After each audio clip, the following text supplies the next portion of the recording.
Exercise 6.2 का question number 6 है अपना। क्या है इन द फिगर, इस फिगर में देखो P Q and R S are two mirror placed parallel to each other. जो ये दो लाइन है पी क्यू और आर एस, ये दो मिरर हैं यानी कि दर्पण है और ये एक दूसरे के समांतर रखे हुए हैं। And incident ray A B strike the mirror P Q at B. जो इंसिडेंट रे है यानी कि अगर हम जब ये मिरर है हम इसमें से कोई टॉर्च से या फिर किसी चीज से लाइट छोड़ेंगे, मान लो लेजर लाइट यहाँ पर क्या लगी है, लेजर लाइट लगी है, ठीक है, यहाँ से उजाला जा रहा है। तो जो इंसिडेंट रे है यानी कि जो अपन ने इस पर छोड़ी पॉइंट बी पर, किस मिरर पर, मिरर पी क्यू पर छोड़ दी और जो रिफ्लेक्ट होकर कहाँ पर आई, यहाँ पर आई, आर एस पर रिफ्लेक्ट होकर आई, मिरर आर एस पर पॉइंट सी पर, यानी कि लौट कर परावर्तित होकर। The reflect ray moves along the path B C. जो रिफ्लेक्ट रे है यानी कि परावर्तित रे वो इस पे आ गई ना, पाथ बी सी पर, पी थी रास्ता बनाकर आर एस पर आ गई। तो क्या कहा गया है, and strike the mirror R S at C, और इस मिरर पर टकरानी, आर एस मिरर पर पॉइंट सी पर टकरानी।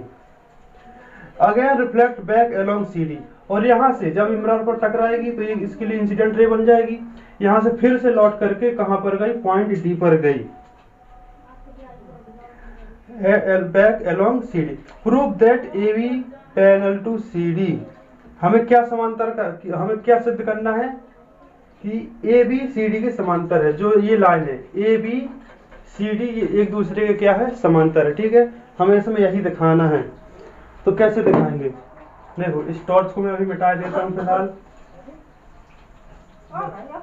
हम इन दोनों को समांतर कैसे दिखाएंगे, ए बी और सी डी को कैसे समांतर दिखाएंगे, जब हम इन एंगल को बराबर दिखा देंगे, एंगल ये वाला और एंगल ये वाला, तभी तो उसको समांतर दिखा सकते हैं। तो देखो कैसे दिखाएंगे। सबसे पहले हम क्या लें, बी से एम तक,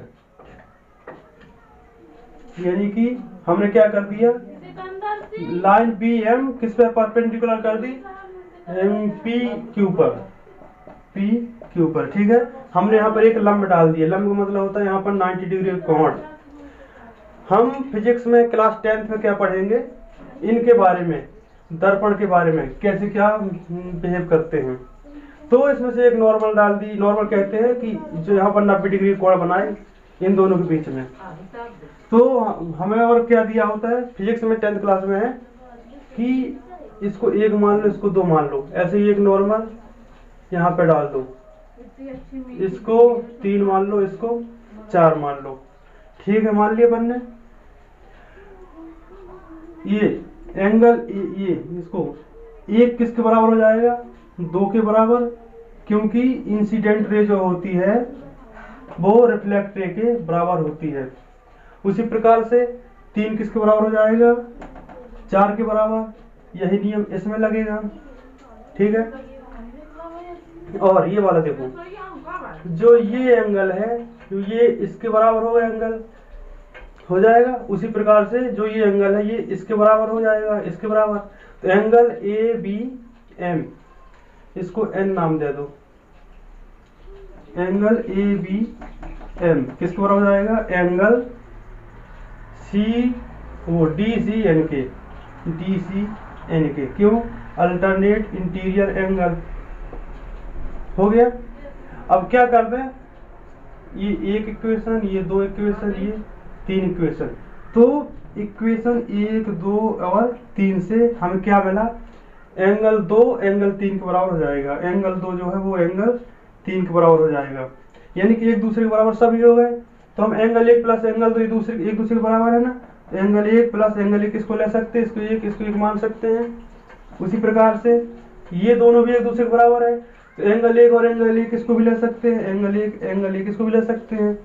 इसका मतलब क्या है, जो सभी एंगल हैं, देखो 1 और 1 कौन सा बना, 1 और 1 किसको माना है, तो angle A B C, angle A B C किसके बराबर हो जाएगा, एंगल क्यू सी बी के, एंगल डी सी बी के, एंगल डी सी बी के हो जाएगा। ये भी अल्टरनेट इंटीरियर एंगल से हो जाएगा, या फिर इस नियम से हो जाएगा, कहीं से भी देख लो।